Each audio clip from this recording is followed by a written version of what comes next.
Keep yourself in the loop of everything football. Listen to Alex and Jeremiah on the Golden State Media Concepts Football Podcast. Hello there, I'm Jeremiah. I am Alex, always and forever here. Dedicated to college and NFL football. The latest football news on and off the field. NFL draft trade rumors. We've got you covered from the NFL, Big Ten, SEC, Big 12, Pac-12, ACC, and everything else in between. Listen to the Golden State Media Concepts Football Podcast.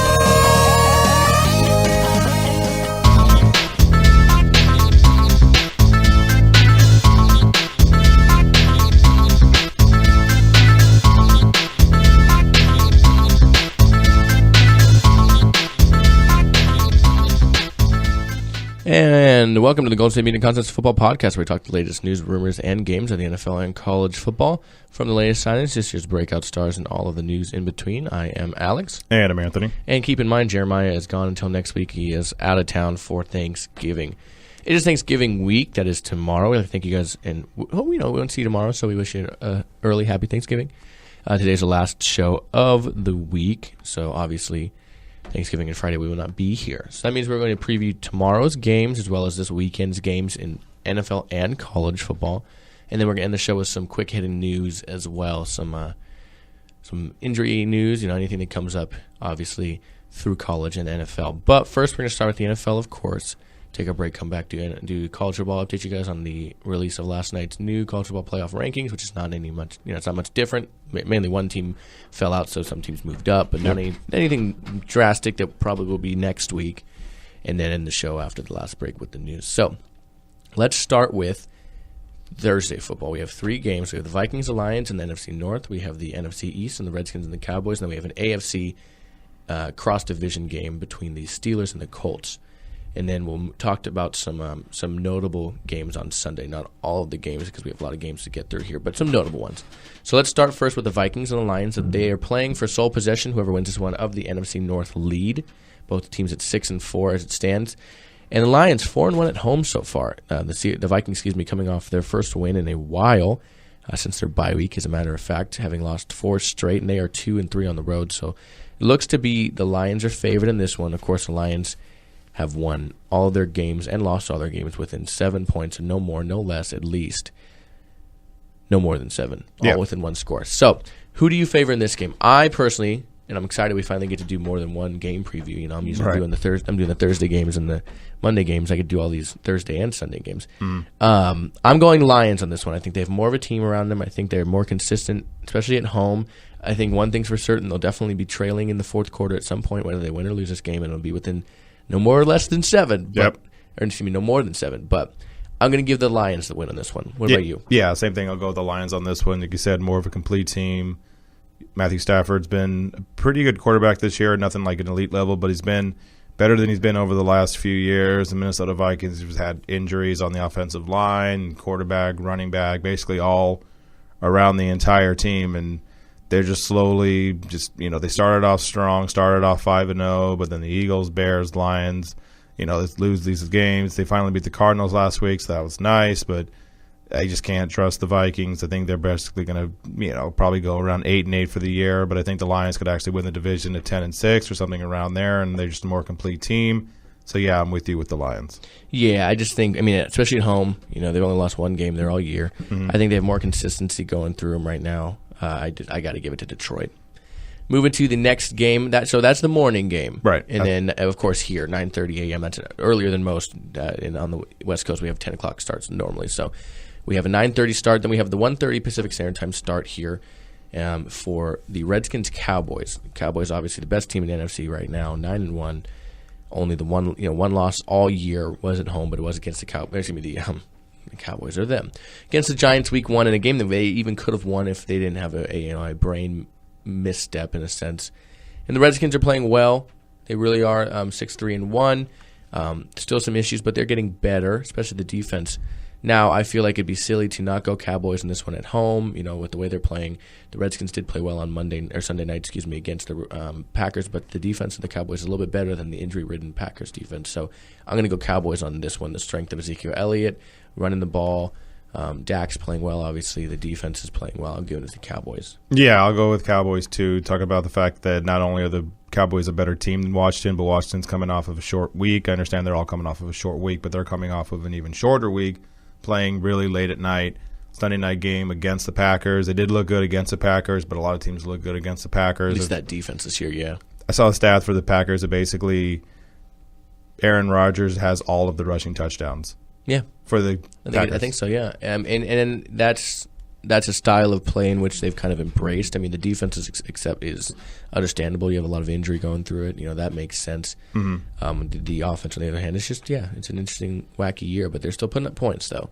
So at least there's that. So you're going Cowboys as well, yes? Yeah, Cowboys as well. Okay, so we both have Lions, we both have Cowboys.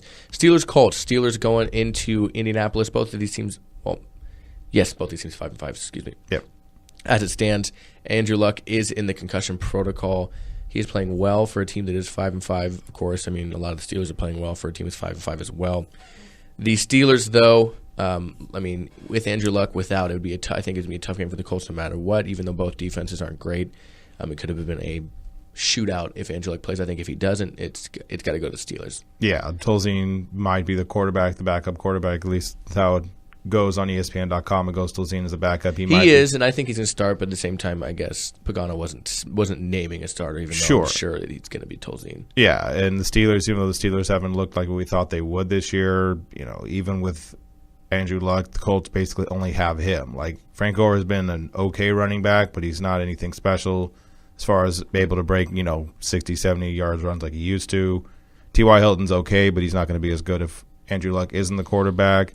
Yeah, even though the Steelers aren't exactly what we'd hope they would be, I still think they get to 6-5 and win this week. Yeah, I mean, if Andrew Luck's not playing, I feel like it's going to be hard for them to really consistently move the ball on offense. So, yeah, I got to give it to the Steelers in that sense, just at least as I think.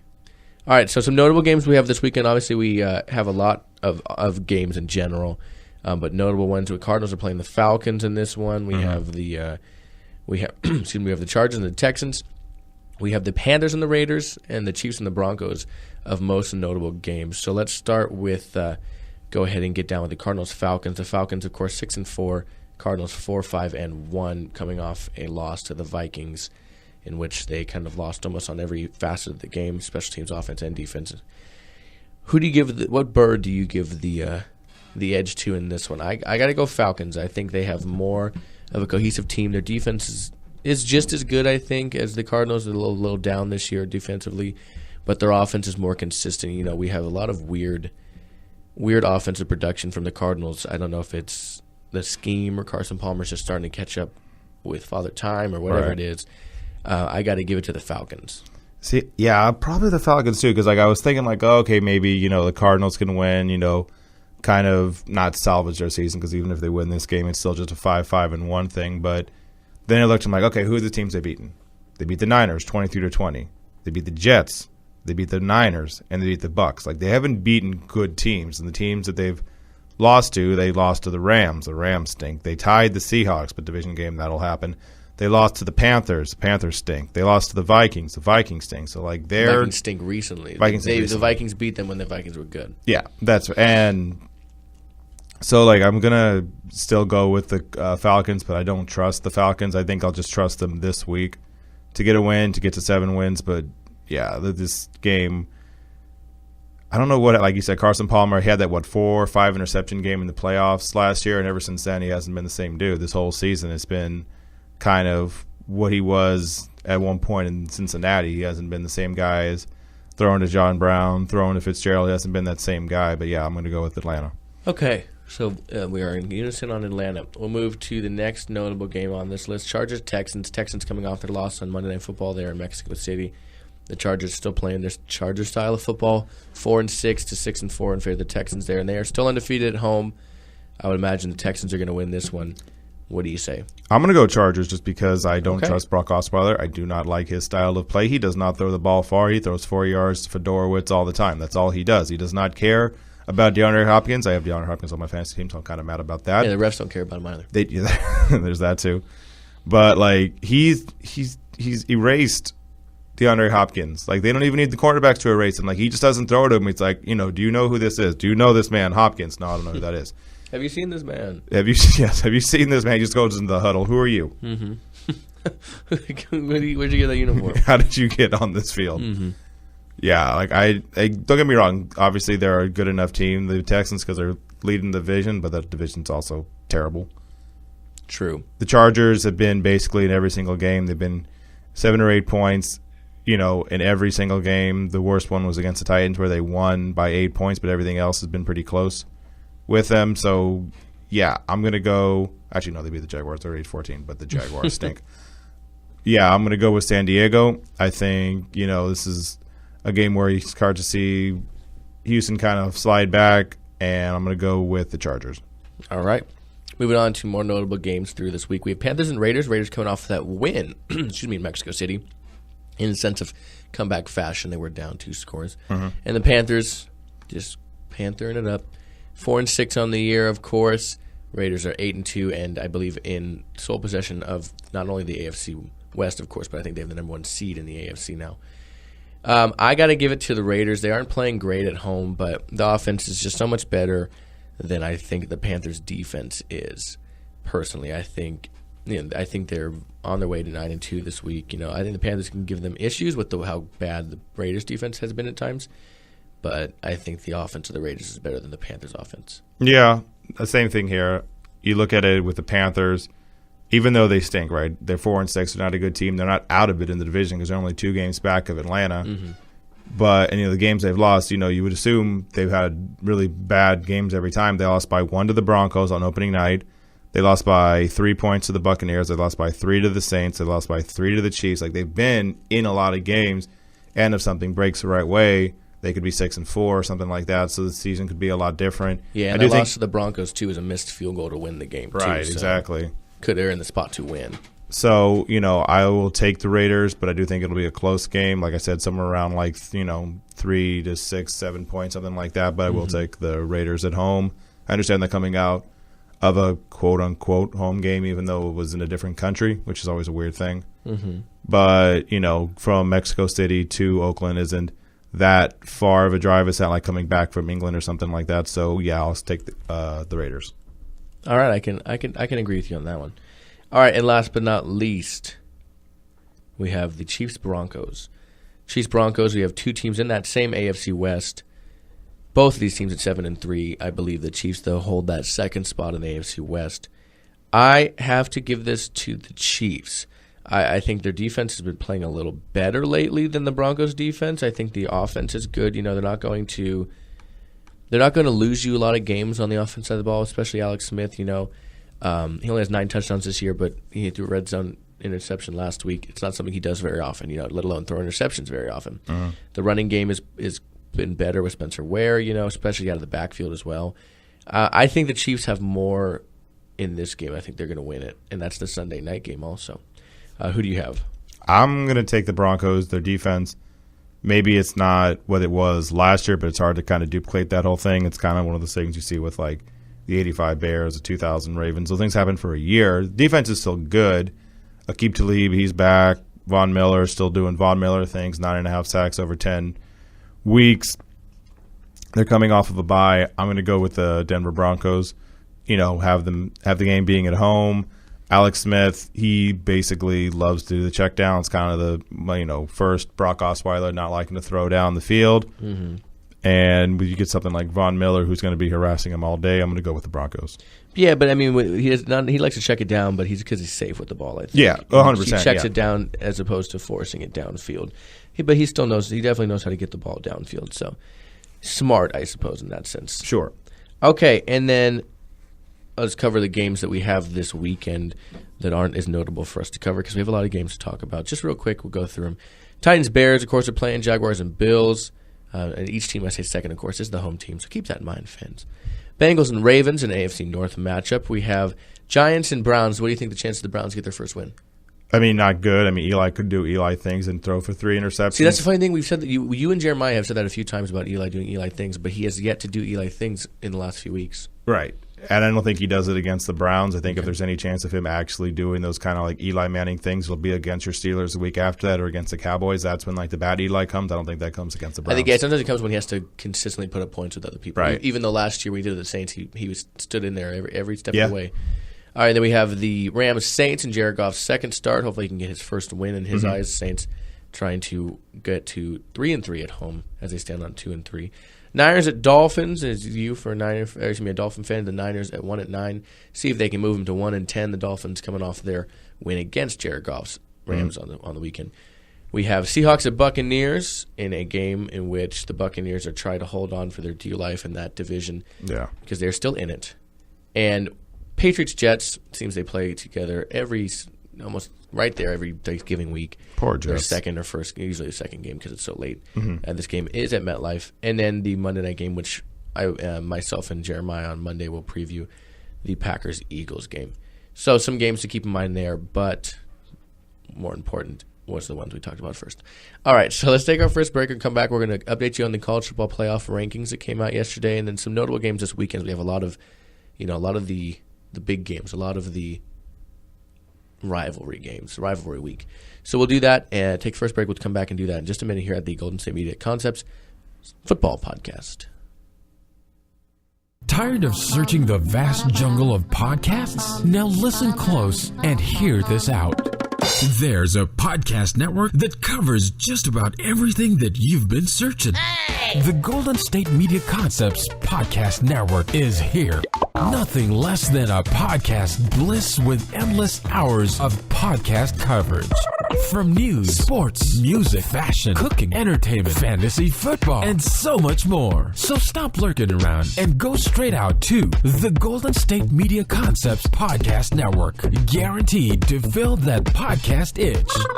Whatever it may be. Visit us at www.gsmcpodcast.com. Follow us on Facebook and Twitter, and download us on iTunes, SoundCloud, and Google Play.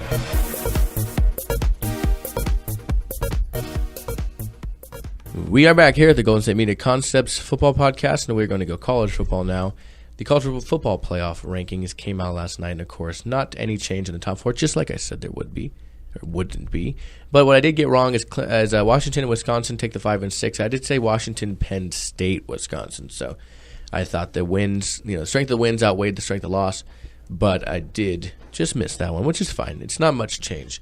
Everybody moved up one because Louisville dropped from 6 down to 11. So everybody from the former 10 to 7 spots all jumped up, and then Washington and Wisconsin obviously. So everybody moved up one in a sense.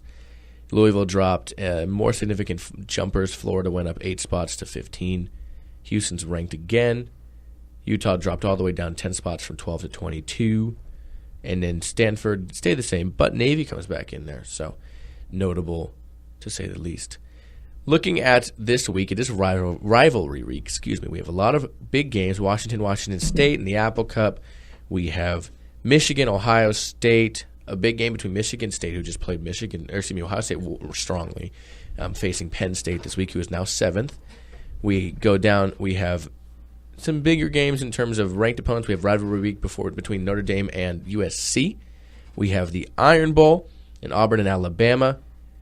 So some big games this week. We're going to start Florida State. Don't forget that. Let's start with some lower. We'll end with the Iron Bowl and the game between Michigan and Ohio State here. But let's start with some smaller games. So Notre Dame, USC. USC ranked 12th now. They're just on a tear. I believe it's 7 straight now for them.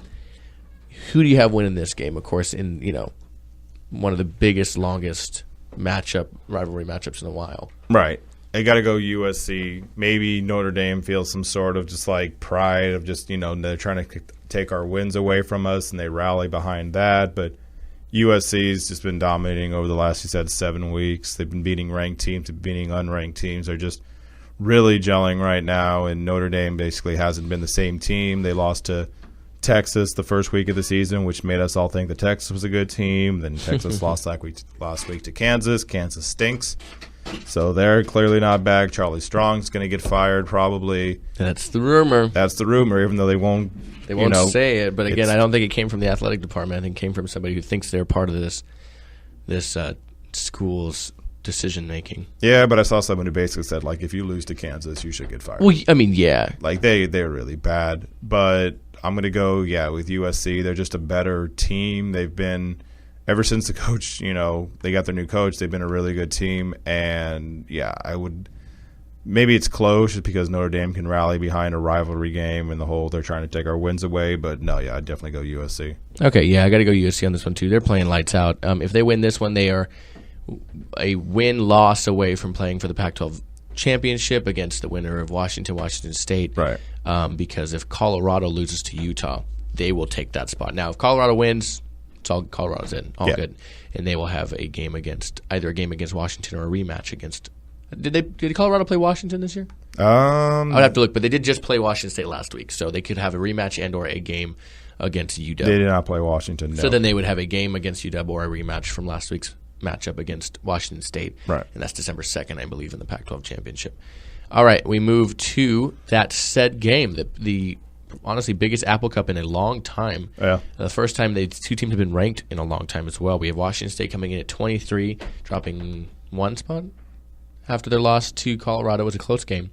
And Washington sitting at 5 as it stands in the Apple Cup. Luke Falk playing absolutely lights out, leads both teams in passing right now. He's just about 65 yards shy of 4,000 yards passing, 36 touchdowns. Again, he holds so many records for them.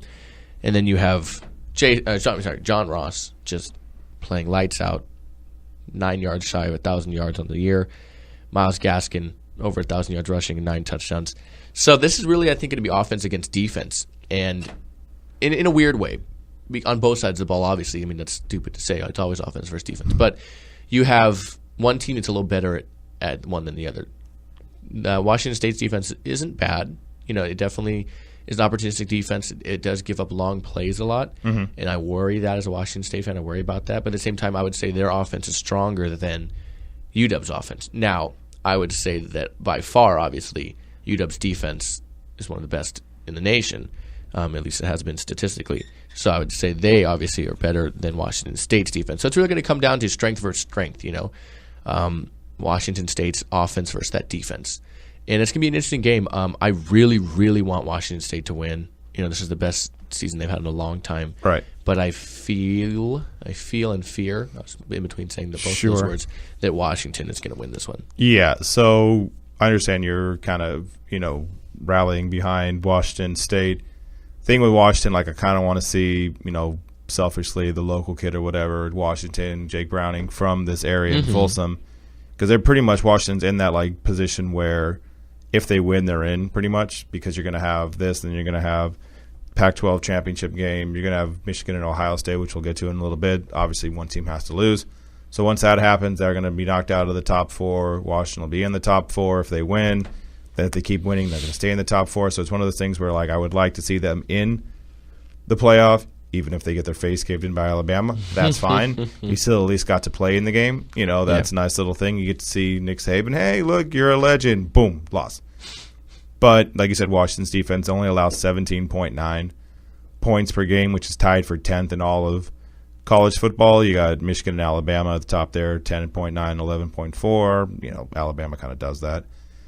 But, yeah, I would, go with Washington. I think they are the better team. I think even though the quarterback for Washington State is better numbers, I think Jake Browning at least is he's in contention to be invited for the Heisman Trophy ceremony because up until the last couple of weeks, his touchdown interception ratio was something around 30-6. It was just it was very good, ridiculous number. So I think he's in that conversation. You talked about the receiver as well. So yeah, I would think Washington wins the game, not by any type of blowout because Washington State's a really good team as well. But yeah, I would go with Washington over State. Okay, so we're going to move. That's a Friday game. Yeah. Keep that in mind. That is a Black Friday game. They always play that game on Black Friday. We're going to go Alabama and Auburn in the Iron Bowl. Auburn Iron Bowl. Alabama, obviously, ranked 1. Yeah. They've been like that for over a year now. Yeah. Auburn sitting at 13. Not exactly a pushover, but my money's obviously on Alabama. Yeah. I would say it'd be silly to go against Alabama if you're not a diehard Auburn fan. Right. We've seen crazier things, but I'm going Bama. Yeah, you got to go Alabama with this. Like, I understand you got stuff like the kick six, which happened. What was it, 2-3 years ago? Like 3 years ago now, I think. Yeah, so I think it will be a close game. I think it'll be something where you have to pay attention to it, but I don't think it's going to be anything where Alabama won't win. I mean, even if Alabama loses, they're still going to be in the top 4. They'll probably still be the number 1 team in the nation. But yeah, I'll go with Alabama as well. Okay, and last but certainly not least, we have the game, Michigan, Ohio State. It's a morning game, too. You would think they would have made it a little bit. Scheduled this like a night Saturday game. It's 9 a.m. on Saturday, Pacific Standard Time, too. So that's normal time over there, but that's early here, But we have obviously the 3 and the 2, so the highest seeded matchup between these teams since they were 1 and 2 back in, I want to say, 2006. Mm-hmm. Michigan coming in at 3, Ohio State coming in at 2. Michigan, just a bad time to have some injury problems, losing their starting quarterback and not getting much production in the first quarter last week from the backup quarterback. I got to give it to Ohio State. JT Barrett shook off some bad performances this year to really start playing well. Mike Weber's running the ball well, 46 yards, over 1,000 yards for the year, 8 scores. Curtis Samuel, they're not throwing the ball amazing. Their leading receiver only has about 800 yards, but at college football, that's still good, especially when you have an offense that spreads the ball around like Ohio State. So I got to go to Ohio State in this one. Regardless of the fact that they were the ranked 2 team, if this was earlier in the year, I would have said Michigan. Michigan had a better defense. I thought their offense was just good enough to help with that defense, but I got to give it to Ohio State. More weapons, more firepower, and the fact that Michigan's quarterback's out, I feel like this is going to Ohio State, and it's going to unfortunately end Michigan's title hopes. Yeah, like I said, Michigan leads the nation in points per game on defense, but like you said, the quarterback being out, that kind of kills whatever momentum they had. Obviously they could win with a backup. It's something that you've seen Ohio State do. And you see a couple it in years college ago. football, You saw when they had the 3-headed Cardell Jones, JT Barrett, and but that was and Braxton Miller. And Braxton Miller. That's right. That was the third one. But I don't consider that the same situation because all of them started at some point, right? For good reason too. Like with Spade, he got injured. Mm-hmm.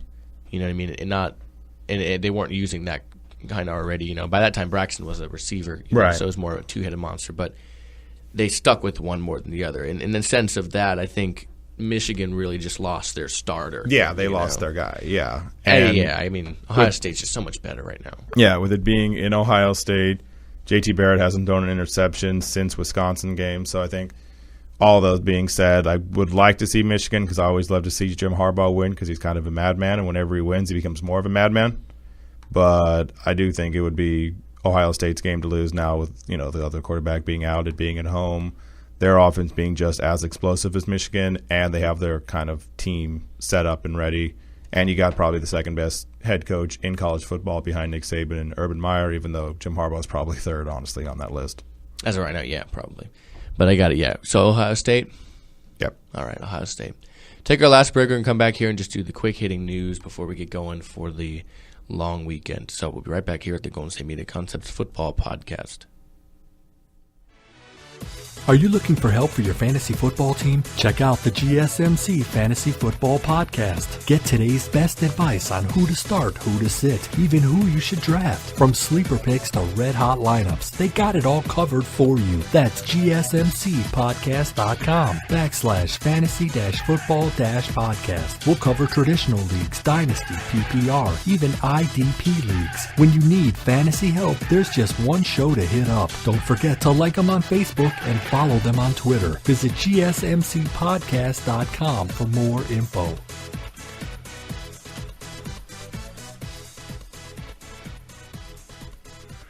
And we're back here at the Golden State Media Concepts Football Podcast, and we're going to do our quick news to end the show, and a lot of it is just pretty much injury news. So we'll start in a division in which you have a Thanksgiving Day team, and that is the Colts. And that is Andrew Luck, who is obviously, as we mentioned earlier, as of right now, in the concussion protocol. It does not look good for him to play on Thursday. You have a short week playing Thursday. It's hard anytime you have a full week to get over a concussion, and everybody's different, of course. It would be expected as of now for Scott Tolzien to be ready to play if, of course, Luck does not suit up in this one. He's likely going to be the quarterback. They also have Stephen Morris from Miami on the roster. I'm going to assume it's I'm going to assume it's going to be Tolzien, though. Yeah. But, yeah, I mean, that's not how you want to go into a big game on Thursday after kind of starting to pick up ground there in your division and losing Andrew Luck. I think they need to get a team around him. They're just getting this kid killed. Get him killed. Yeah, that's how it stands. Exactly. All right, moving on. All right, so Rob Gronkowski looks like he's not expected to play against the Jets this week, according to Deanna Rossini, SportsCenter anchor. Patriots staff is preparing the offense without him, so maybe look for a little bit more as far as someone like Bennett, Edelman, someone like that. Gronk, had the thing where first they said it was a punctured lung, then it was the punctured lung on that hit from Earl Thomas, I believe it was. He's probably going to be out after this week, maybe another week. Just kind of make sure he's fully healthy because there's no real need to bring him back. They have a comfortable enough lead in the division, even with the Dolphins kind of surging like they're doing. You're playing the Jets stink. You can beat the Jets. And just maybe take another week or two, get him fully healthy, and then bring him back for the playoff stretch. Yeah, I think that's the smartest thing to do. There's no reason to play him. Even if you lose a game, you're in a solid position. Still the second best team in the AFC. I think you're okay. Yeah, exactly. In my opinion. So now another AFC team, and actually same division, Buffalo Bills, are looking to get Sammy Watkins back. He got cleared to practice, not on the active roster, but he's been cleared to practice, starting today, as a matter of fact, on a limited basis. They designated Watkins as their player to return from the injury reserve on Wednesday. He was put on there on September 30th with lingering soreness stemming from his offseason surgery to repair a broken bone in his foot. He's eligible to play in Sunday's game, but, of course, they have to add him on the roster. Just like Ladarius Green the last few weeks, and then 2 weeks ago he's added on the roster. They have to make sure he's good enough practice-wise, healthy enough to add him. If not, they have until the 14th of December to add Watkins to their active roster, or he will be reverted to the injured reserve for the remainder of the season and lost for the entire year. Yeah, he's just one of those guys. He hasn't, since his rookie year, hasn't played a full season, played 13 games last year with the Bills. Now he only played 2 this season. If he's healthy, he's great. He's a fantastic wide receiver. It's always had either a hamstring or the thing he had this year with the bone. It's always been something, little nagging injuries with him that's been keeping him out. Hopefully he can get back there. The Buffalo Bills are still technically not fully out of it, but they're also only 5-5, so they need to kind of start. If they're going to do anything, they need to start doing it right now. But, yeah, the whole team, Robert Woods, the leading receiver right now with 493, so he would obviously be a welcome addition to the team if he can be anything close to what he was last year. Yeah, exactly. I'm with you on that one. All right, what else we got? All right, so keeping in the receiver stuff, we have A.J. Green, tore his ACL. He's out for – he didn't tear his ACL. That was Giovanni Bernard. Yes. A.J. Green, has got the hamstring issue, which isn't something that they think will keep him out the entirety of the year. They think he can probably come back. But at the same time, he's out this week, and A.J. Green, basically we've seen when A.J. Green doesn't play, Andy Dalton isn't the same dude. He's an okay more quarterback. Pedestrian. Yeah, but it's kind of the cheat code, the same way that you get that with Julio Jones with Matt Ryan, how you had it with Matt Stafford, although to be fair, Stafford's looked a lot better this year without Megatron. But, A.J. Green, one of the top 2-3 wide receivers in the NFL, depending on how you feel about Julio Jones or how you feel about Antonio Brown or Odell Beckham. He's one of the top wide receivers, so it kind of stinks that he's out. Yeah, it's a shame, and it's a setback for the Bengals in general having a off year. I think it's a big setback for them. But I don't know if it's even if he's healthy to play. Maybe just make sure he's absolutely healthy. Yeah, it doesn't look like he's playing for much this year. Knock on wood, as a Steeler fan, of course. But yeah, it's looking the way that they think their division's tailing this year. So yeah, they're 3-6-1. I guess technically they're not out of it because they're only 1.5 games out. I don't know how the tie works with the whole division. Well, the Steelers and the Ravens are tied as it stands right now, but the right. Ravens have the tiebreaker, so that puts the Bengals in third place. And I don't know how to consider what the tie, what exactly they are. I believe if they say where they were somehow 5-5-1, then it would be a half game out or something. Yeah. All right, last but not least for me, and staying on the players coming back from the IR boomerang route, we have the Browns designating Robert Griffin III to return from the IR. They, again, same as Watkins, returned to practice today. They designated Griffin to return today, this morning. The team now has 21 days to decide if he will return to active roster. If not, he will remain on the injured reserve for the rest of the year. I feel like that is, of course, just deja vu. I just said that. Hugh Jackson said that Griffin would be back this week. He would not play in Sunday's game against the Giants, though. But Hugh Jackson all but ruled him out on Monday, saying right now it might be a little too early. Josh McCown is starting again. Rookie Cody Kessler, though, suffered another concussion against the Steelers. So unfortunately, he's out. Robert Griffin III has been out since the season opener against the Philadelphia Eagles when he broke a coracoid bone in his left shoulder. He was playing well through that game, though. 12 of 26 passes completed, 190 yards, had 37 yards rushing, even though it just happened to run right into somebody on the sideline. After looking smart one play and sliding, he ran right into him. So another player looking to be coming back from the IR. I thought so much that they were going to be an okay team, the Browns with Robert Griffin, because I loved him in his rookie year back in 2012. I thought he would be a nice enough addition to the team, and then he left, and now the team still hasn't won a game. Mm-hmm. And, I mean, Griffin's probably not going to get another chance as far as the starting quarterback goes. He's only going to get those chances if someone, gets hurt and he's the backup. But, I don't know, maybe he can get inserted into the game next week. Probably not this week, probably like next week. Well, I think if he's healthy, he'll probably get started. They have him for 2 years, so why not see what you got there, Yeah, but, unless they draft a quarterback, maybe they play him a little bit just to get the quarterback ready, kind of do the whole Jared Goff thing, rest him for a few weeks, let Robert play. But, let's see what he can do. He's, obviously a dual-threat quarterback, can do a lot of things, but, again, it's the Browns, so maybe he's just going to get hurt again in this next game because he also is the quarterback that I have seen that just does not understand how to get out of the way of impending defensive players and just gets rocked every single time.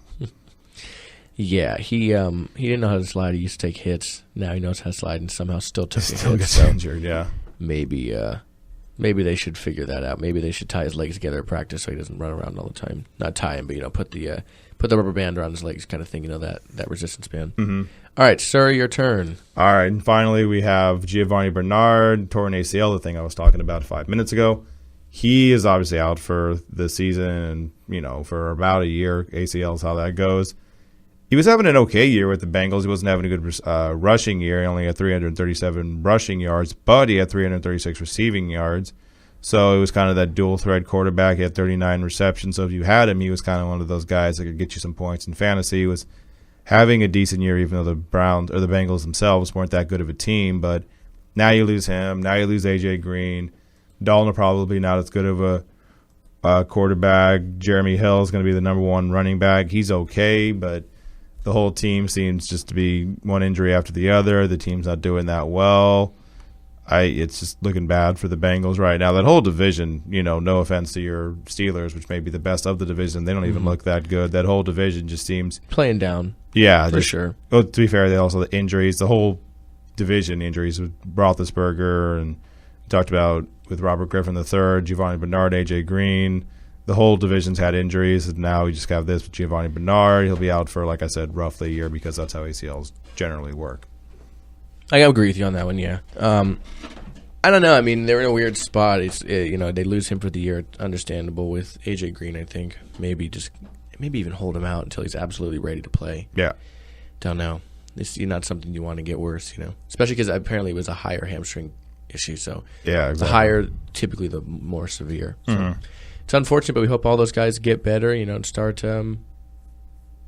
doing better and getting on their way to health, on the right track. So yeah. Until then, we have to wait and see. But we are done. We have a whole long 4-day weekend, Thursday, Friday, Saturday, Sunday. We're back on Monday. I will be here with Jeremiah. We will discuss all of these games in which we previewed today, at least most of them. Definitely the ones that we previewed, not all of the ones that happened, at least score-wise we'll talk to you. But we'll definitely review them. And, of course, anything and everything else that happens, we will talk to you and be right here to talk to you about them. But until then, we are gone. Please, guys, enjoy your Thanksgiving holiday. Be safe if you're traveling. Listen to the show if you're traveling. I mean, you might be doing so right now. And enjoy your Black Friday, especially if you're going shopping. Oh, be safe. But, as always, thank you for listening to the Golden State Media Concepts Football Podcast. For Jeremiah, I am Alex. And I'm Anthony. And we'll see you guys on Monday. You enjoy your holiday. You be safe out there and enjoy your football. Have a good one. We'll talk to you on Monday. You've been listening to the Golden State Media Concepts Football Podcast, part of the Golden State Media Concepts Podcast Network. You can find this show and others like it at www.gsmcpodcast.com. Download our podcast on iTunes, Stitcher, SoundCloud, and Google Play. Just type in GSMC to find all the shows from the Golden State Media Concepts Podcast Network. From movies to music, from sports to entertainment, and even weird news. You can also follow us on Twitter and on Facebook. Thank you, and we hope you have enjoyed today's program.